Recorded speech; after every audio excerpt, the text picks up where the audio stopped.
Welcome back to my channel guys. ಇವತ್ತಿನ ದಿನ start ಮಾಡ್ತಾ ಇದ್ದೀವಿ ನಮ್ಮನೆ ಪುಟ್ಟುಯಿಂದ. ಇದ್ರ ಹೆಸರು ನಾನು ಪುಟ್ಟು ಅಂತ ಕರೆಯೋದು. ಇದಕ್ಕಿನ್ನೂ ಸರಿಯಾಗಿ ಹೆಸರಿಟ್ಟಿಲ್ಲ. ನೋಡ್ತಾ ಇದ್ದೇವಳೆ ಏನು ಮಾಡ್ತಾ ಇದ್ದಾಳೆ ಅಂತ. ನೋಡಿ ಹೇಗೆ ನೋಡ್ತಿದೆ ಅಂತ. ಆ್ಯಂಡ್ ಇದು ಸೀಬೆಕಾಯಿ ಹೂವು. ಎಷ್ಟು ಹೂವಿದೆ ಈ ವರ್ಷ ಅಂತ ಅಂದರೆ ನೀವೇ ನೋಡಿ ಎಷ್ಟು ಹೂವಿದೆ ಅಂತ ತೋರಿಸ್ತಾ ಇದ್ದೀನಲ್ಲ. ತುಂಬ ಅಂದರೆ ತುಂಬ ಹೂವುಂಟು. ನೋಡಬೇಕು ಎಷ್ಟು ಕಾಯಿ ಆಗುತ್ತೆ ಅಥವಾ ಎಷ್ಟು ಬಿದ್ದೋಗುತ್ತೆ ಅಂತ ಗೊತ್ತಿಲ್ಲ. ಇದನ್ನು ತೋರಿಸೋಣ ಅಂತ ಬಂದೆ. ನೋಡಿ ಇಲ್ಲೂ ನೋಡಿ, ಇವಾಗೆಲ್ಲ ಹೂವಾಗಿ ಸ್ವಲ್ಪ ಕಾಯಿ ಆಗ್ತಿದ್ದಾವೆ. ಕೆಲವೊಂದೊಂದು ಕಾಯಿ ಆಗಿದೆ, ನಾವು ಒಂದೆರಡು ತಿನ್ನೋಕ್ಕೆ ಸಿಕ್ತು ಇವಾಗ.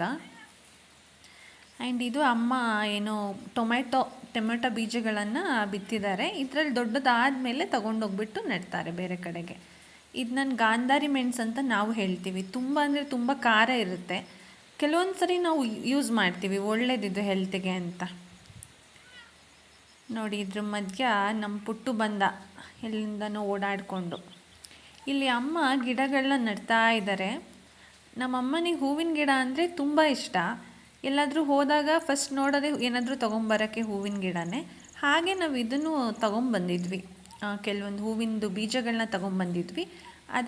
ಇದು ಯಾವ ಹೂವು ಅಂತ ಕರೆಕ್ಟಾಗಿ ನಮಗೆ ನೇಮ್ ಗೊತ್ತಿಲ್ಲ. ಇದಿನ್ನು ಹೂವು ಬಿಟ್ಟ ಮೇಲೆ ಗೊತ್ತು. ನಮಗೇನಾದರೂ ಮೋಸ ಆಗಿದೆಯಾ ಅಥವಾ ಅದೇ ಹೂವು ಅಂತ ಗೊತ್ತಿಲ್ಲ. ಇದನ್ನು ಅಮ್ಮ ನೆಡ್ತಾ ಇದ್ದಾರೆ. ನೋಡಿ, ನೋಡೋಣ, ಅದು ಬಂದಮೇಲೂ ನಾನು ತೋರಿಸ್ತೀನಿ. ನೋಡಿ ಈ ಕಡೆ ನೆಡ್ತಾನೆ ಇದ್ದಾರೆ ಇನ್ನೂ.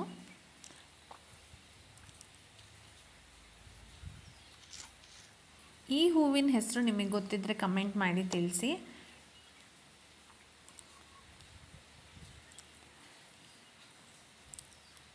ನೋಡಿ ಇಷ್ಟೊಂದು ಆಯಿತು. ಇವಾಗ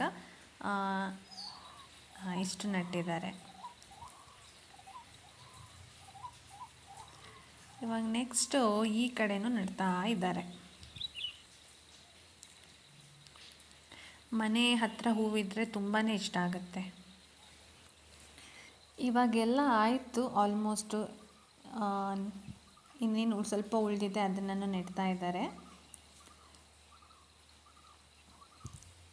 ಈವ್ನಿಂಗ್ ಟೈಮು ಸ್ವಲ್ಪ ನಮ್ಗೆ ಹೊರಗಡೆ ಬಂದಾಗ ಅಥವಾ ಮಾರ್ನಿಂಗ್ ಆದರೆ ಮನೆಯಿಂದ ಹೊರಗಡೆ ಬಂದಾಗ ಚೆನ್ನಾಗಿರೋ ಹೂವಿದ್ರೆ ನೋಡೋಕ್ಕೆ ತುಂಬಾ ಖುಷಿ ಆಗುತ್ತೆ.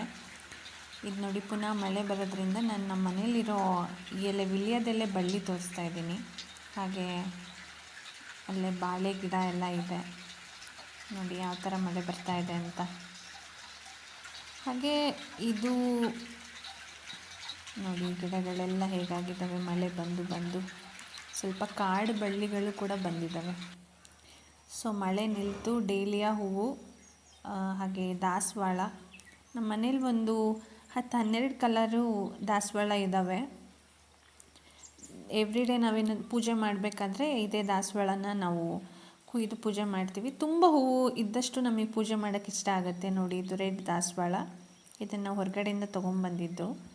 ಇದು ನಾಳೆಗಿರುವಂತಹ ಮೊಗ್ಗುಗಳು. ನಾಳೆಗೆ ಚೆನ್ನಾಗಿರೋ ಹೂ ಬಿಡುತ್ತೆ. ಅದಕ್ಕೆ ಇದು ಇನ್ನೊಂದು ದಾಸವಾಳ. ನೋಡಿ ಎಷ್ಟಿದೆ ಅಂತ. ಹಾಗೆ ಇದು ಯೆಲ್ಲೋ ಕಲರು. ಸ್ವಲ್ಪ ಮಳೆ ಬಿದ್ದಿರೋದ್ರಿಂದ ಹೂಗಳು ಹಾಳಾಗಿದ್ದಾವೆ. ಇಲ್ಲಾಂದರೆ ಅದು ಇನ್ನೂ ನೋಡೋಕ್ಕೆ ಚೆನ್ನಾಗಿರುತ್ತೆ.